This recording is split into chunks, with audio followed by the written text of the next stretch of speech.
What does Harlem mean to you? Harlem to me means diversity, um, inclusiveness, and love. And what I mean by inclusiveness is us being joined together as one.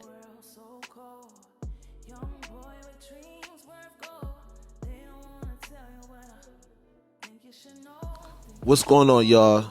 It's your boy Rod, and this is All Access with Rod. And I have a special guest today, a Harlem native, a FDA alum, a community activist, how can I say entrepreneur? And she's a single mother who's who's doing a lot of stuff for Harlem. If y'all don't know LaDreamer, today y'all will. You have touched a lot of people in the community in Harlem, especially where you're from. You have done a lot, and today I want to bring that to light to the people who doesn't know who LaDreamer is. You the founder of Helping Hand Foundation Inc. Yes, and your daughter is the co-founder. is a co-founder. How did that come about? So we originally started in 2018, hosting our first annual back to school event. It was something that was on my mind, something that was needed and very dear to me in the community. So we gave away maybe 50 to 75 backpacks to those in need. Um, since then on, we've been able to give out more, thank God. In 2020, we became an actual nonprofit, LaDreamer and Daisy Helping Hands Foundation, Inc. And since then, we've been giving out maybe 200 to 250 pre-assembled backpacks to the kids in the community. Like, what led to that? Well, those who don't know, I'm going to speak a little bit about my MS, multiple sclerosis. I was diagnosed with multiple sclerosis in 2017. In 2018, I had a mild stroke.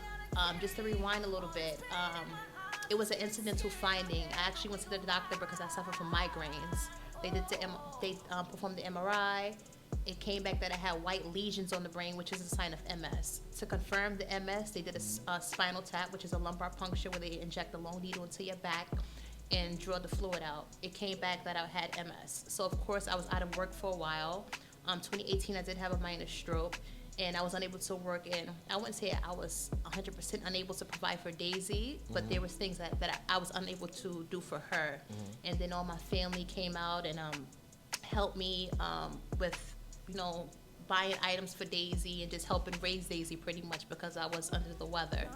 And then when that happened, that's when I'm like, you know what, I got to get out of this funk. I have to do something for the community because it might be somebody like myself who's suffering from MS or something worse that need help and resources. So that's when I decided to get back to the community in 2018. That's a tough battle to go through, especially for a single mother. I got to give you your flowers on that because a lot of single mothers would have gave up. You know, they would have went another path. But you didn't. I know that you have a couple of things coming up this month and going into 2024. Yes. Correct? I'm just going to rewind a little bit. So December 22nd, from now actually until December 15th, I'll be collecting gently to new coats and clothing to give to the community on December 22nd. I will be at Abyssinian Gym. December 23rd is my annual Christmas Up in Harlem event. We're going to have brunch for the children, give away toys, take photos, games, and you must wear pajamas. You will not get in unless you have pajamas on. Okay. January 19th, 2024 is my first annual mental health event. It's something that's very big and dear to me because I feel like everybody suffers from depression, anxiety, PTSD. These are things that we don't discuss in the community. And it's going to be at Al Sharpton's National Action Network on 145th Street and Lenox Avenue at 4 p.m. It's an event open to the community, the public. We're going to have the most prestigious, prominent Black doctors there. And I'm emphasizing on Black because we need people with relatable experiences who can relate to us. Definitely. And that's what we have going on for our next couple of events. Now, we're talking about mental health. How big is that? That should be talked about in our community to our people. It's very big, and I feel like it's something that's overlooked and underplayed in our community. Yes, I work in the hospital, of course, Lenox Hill Hospital, woo woo. And You see people coming in all the time on a daily basis suffering from PTSD, anxiety, depression disorder, and other things like that. Yes, hospitals do provide resources and provide temporary relief, but this is an ongoing situation, problem rather, that needs to be rectified. So the point of my mental health event is to have doctors and people with lived experiences come out and speak to the community and provide resources to the community. That's going to be the end all be all. The resources at the end. It's not going to be done overnight, but the person too as well have to be willing to accept the resources that are being provided.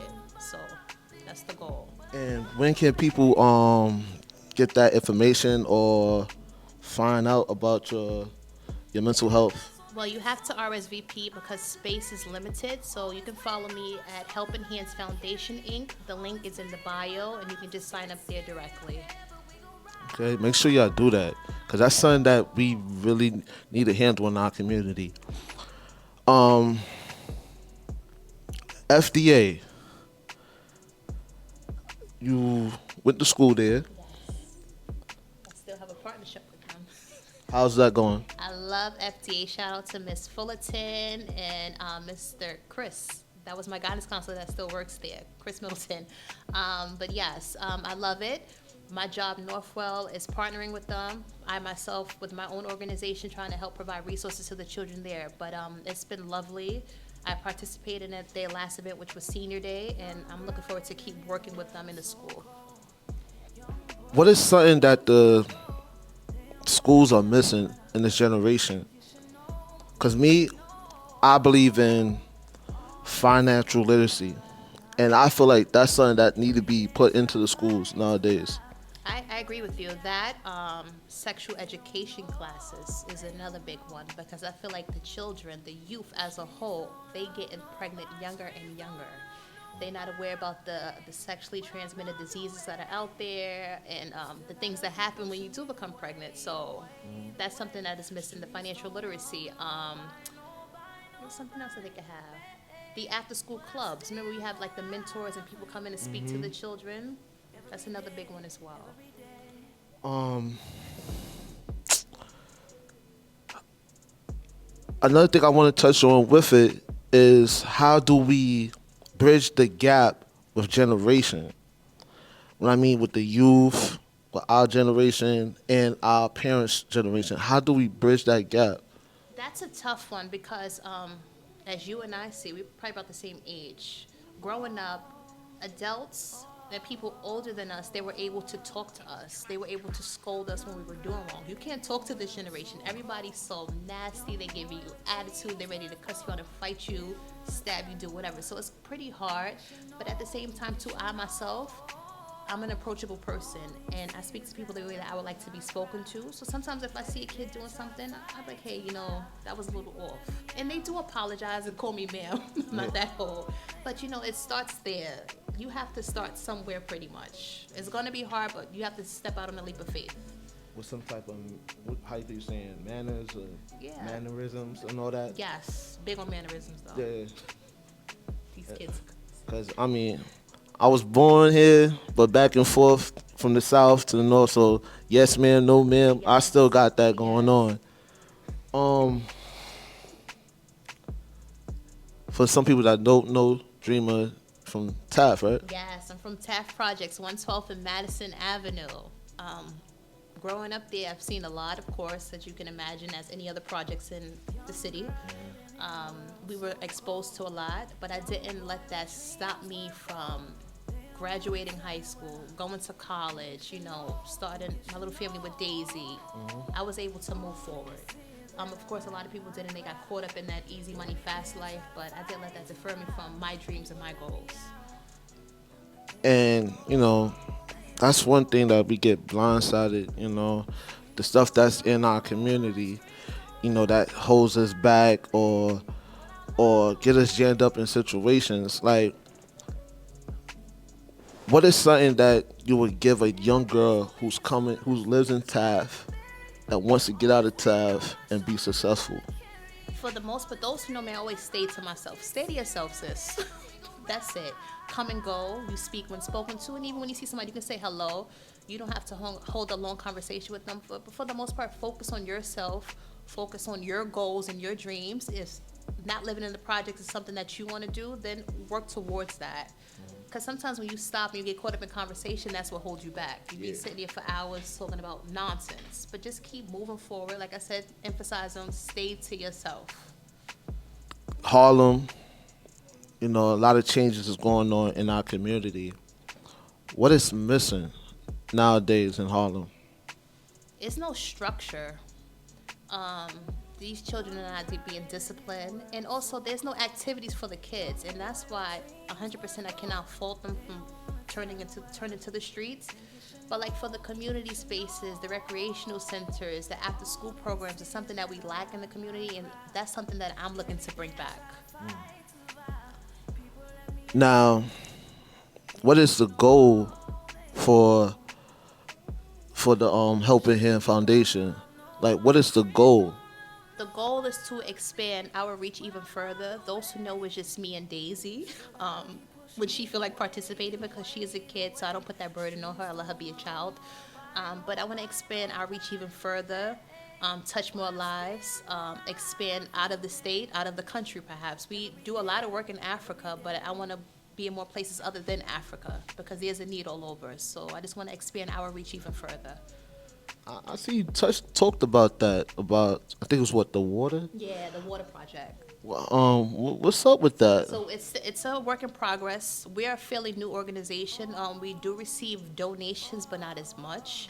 I still keep in contact with the people in Africa, but we're still collecting funds towards that. But in the meantime, prior to that, I was able to send currency to buy school supplies over there in their country, and they were able to send me like a video saying thank you and everything.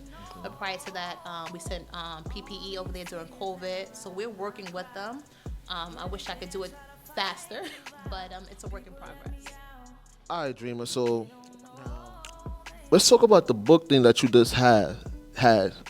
Like, let's talk about that. How important reading is to the world, to the community, especially being black. Reading is super important. So recently I paired up with a school in Brooklyn, and it's a school for disabled children, and I donated a lot of books there. But prior to that, Daisy and I had like this massive book drive where we gave away tons of books to the kids in the community free of charge. And reading is very important. You can't write without reading. You can't do anything without reading. You can't count money. I mean, like, well, some people have that gift where they just rather count than read. But reading is important. Reading is fundamental.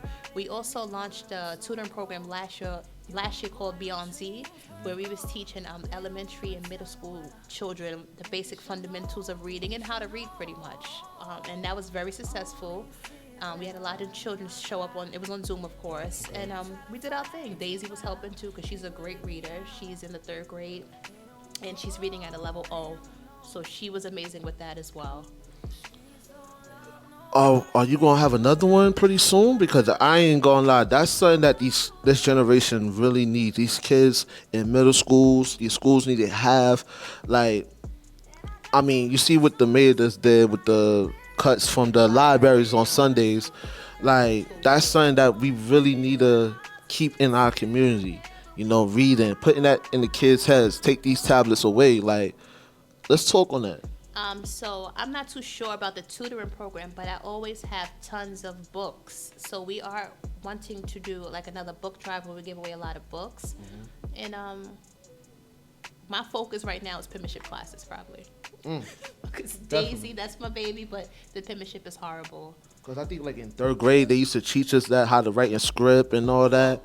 When I was growing up, I went to Howard Christian Academy on 111th, and they was teaching us how to write in cursive before print in kindergarten, and that's something that they're missing. And by it being like not remote, but like how would you call it? Like when they on tablets all day instead of like physically being writing on pen and paper. But it's something that is lacking, and it's something that is needed in the community because you can't sign checks, you can't sign up for your child's homework if you don't know how to write. So penmanship class will probably be my next focus. And with the teens, I think we also need to reach out to them about independent skills. We had that when we was growing up. That's something that's missing. Maybe that you could bring that to FDA and talk about it because independent skills is really missing, especially when they 12th graders going into college. Yeah. Like, do they know how to survive when they're in college, when they going away and all that? So actually, and that's something that they don't speak about as well. When I did the senior day at FDA, I brought someone in, a life coach specialist, to speak to the parents and the children about adjusting.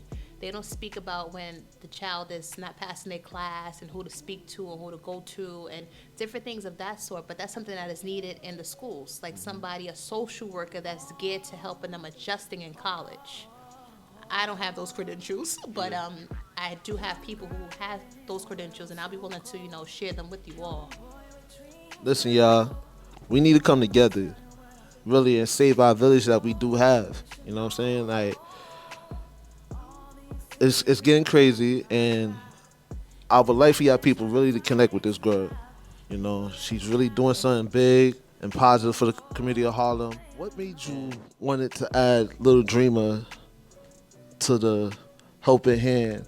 Like, I don't think I wouldn't add my daughter on part of on the project. What made you want to add Little Dreamer and have her part of it? No, believe it or not, she is, I'm not saying it because she's mine, but she is the most loving individual to be around, the most giving, humble individual to be around. I don't carry cash. Those who know me, I never carry cash. If she see a homeless person outside, she like, you got change, and I be having to go to the ATM to give them something. But incorporate her, and you're supposed to instill those values in them while they're young, and that's exactly what I did. And that's I'm like, you know what, this would be perfect. LaDreamer and Daisy Helping Hands Foundation. Yeah, so you added Dreamer to it. Like, how is she a hand, hand on with it though? First of all, she is the brain behind the organization. People think because she's so young, she might not know, but she knows a lot. She's very informative, well informed rather, and she provides the best ideas. For the Easter egg hunt, she had me ordering things that I probably wouldn't have thought of. But she's the best. She's the brain behind the organization. Your kids know what kids like and don't like. Exactly. And every So time people see me outside, they only ask for her. They never ask how the mother is. Like, where's your daughter? She's fine. that's true. I can vouch for that. I see you on the go with your daughter, or I just see you on the go. Um, Another thing I want to ask you: who inspired you to do this though? Like, to be given. Who instilled that in you? If I'm correct. I'm gonna be honest. Nobody actually. I feel like it's up to the person if you want to give back or want to help others, and just seeing people struggling in general. That's what made me want to give back to the community. Not being able to provide for my daughter when I was sick. That's what made me want to give back to the community. So nobody in particular. It was like things that I seen on my own that made me want to help others. Who's your role models?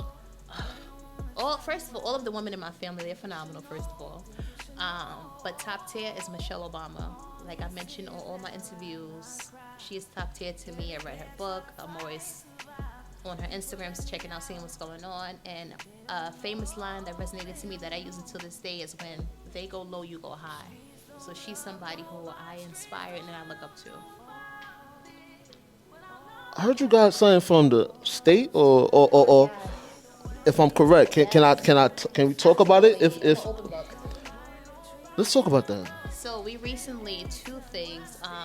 We recently just got approved. I'm gonna rewind a little bit to start a baseball team. It's gonna be co-lead, and it's gonna start maybe spring 2024. So that'll give the children something to do, and that'd be amazing as well. We also received a grant in the amount of $10,000 to either help a community provide a project or something of that sort. So we're still looking for suggestions and ideas on how to spend that $10,000 and to see where it's needed best. You can email me actually, or hit me up on Helping Hands Foundation Inc. so we can discuss and see where the money can go towards. If the Dreamer could open something in Harlem, where in Harlem would you open it? And what would you bring back? Can I give you more than one answer? Yeah. The old Party City on 125th Street, I've been eyeing for some time. because I actually want to start a FQHC. That's a federally qualified healthcare center, which we have a few in Harlem, but they won't be like mine. And that way, it'd be like a health center that provides dental, medical, pediatric, and geriatric services to the community, not free of charge. Insurance will be quiet, of course, because got to break even. But that's something that's very big and dear to me. And I will also start a daycare. That's something I was looking at to do too, Dreamer Daisy Daycare. So, kind of few things that I'm looking to do. Now, you work in the healthcare field. I do as well. One thing I do see coming in, people, you just touched on it, insurance. Yes. People don't have that, Yes. and we get caught up with these bills, bills, bills. How can we push that on people to have that life insurance, fixing credits? Like, how important is that to be pushing it into our community? Well, for starters, a lot of people um, don't have access to computers. So a lot of things is done electronically, as you can see, as far as applying for healthcare insurance. Usually, only city hospitals help you apply for Medicaid. That's another thing too, which is just so backwards. And credit, you can't start a business, you can't get a home, you can't do any rentals without credit, and that's something that should be pushed out into the community, which is very big. It should be in school too, like you said earlier, like financial literacy classes to speak on credit building and maintaining a good credit score, and what's the credit score to have if you want to open up X, Y, and Z. But that was something that I will focus on in my clinic, where they'll be able to provide for healthcare insurance. And if they don't qualify, we could do like a fee scale, and it'd be low payments. It won't be nothing crazy that you're unable to pay for your service. And if you don't have it, you just don't have it. I cannot turn you away because you don't have it. So that's something that I work on. Are there any more community places where, like I know my grandmother, she used to give back in her church with dinners, feeding the hungry. Do we have that type places anymore in Harlem? But believe it or not, we honestly do. We actually have a lot of churches that have food pantries. So when you pass by, they tell you when to come by. Like there's a signage on the gate or the door to say Monday and Wednesday we have this hot soup. Tuesday, Thursday, the food pantry is there. It's there. But another thing that I noticed too, the lines are getting even longer. So before you used to have people, maybe 10 to 20 people online. Now you have them lined up down the block. Before the facility even opened, a shopper cart is just there waiting until the place open. And it's bad because groceries are very expensive. Yeah, They're very expensive. definitely is. So, I mean, that's something that I would want to work on too. With the kids, like you have Little Dreamer, sorry, but you have Little Dreamer. I have my daughter's story, and that generation that's coming up. What is something important, especially with little girls? What is something important that we have to teach them or put them in, educate them on? Like seriously, cause like the dream, I watch you come up, you making moves, you doing stuff, you active in the community. You know, how important is that?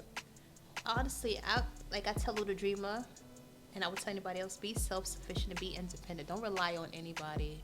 You see these females moving in with the men moving in with the females, and working out. Either party is homeless. Like, I mean, have your own and focus on yourself once again, and focus on your goals. You don't have to be tied up. You can date. It's okay, because I know they're girls. She talks about the boys now. But it's totally normal. But have your own and be independent and work. Don't look for anybody to give anything to you besides me, because you're still young. But other than that, focus on yourself and your goals.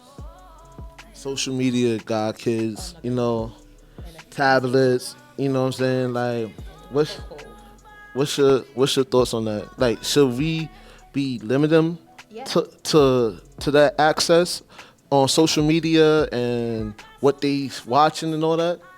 There should be a time limit, first of all. Secondly, they should not be on the phones and iPads all day long. It's bad for your eyes. Those who know me, I'm blind. Like, I have contacts and I can barely see because I always have my phone and the TV in my face. But monitor them. And I will allow her to watch it, but you're going to watch it in front of me. Because if I don't let you watch it all, you're going to go to school and they're going to speak about it and show you in school. So I'd rather monitor what you're watching in front of me and see what you're doing in front of me. They learn bad things all over. So I'm not going to say TikTok, YouTube, Facebook, Instagram is the worst of the worst, but monitor your kid. Don't let them just be in the room private under the covers. You know what they're doing or what they're watching. Get next to this girl for the right reasons. You know what I'm saying? Really, because there's a lot of gatekeepers out here who doesn't want to share the sources. You know, and like I said, Dream, I want to give you your flowers and everything. You know, and keep doing what you're doing for the community, you and your daughter. And you know, I just hope for nothing but the best for y'all. You know, and like I said, Christmas, she got a toy drive. Be there. What else? Let them know, Dreamer. So December 22nd, once again, we're collecting clothing new to gently used coats and clothing for the community. We're going to distribute it December 22nd.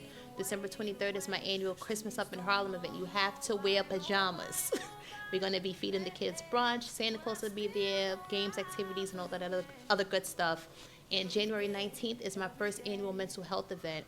That's going to be in Harlem on 145th Street at the National Action Network from 4 p.m. to 6:30 p.m. And that's your access. We out.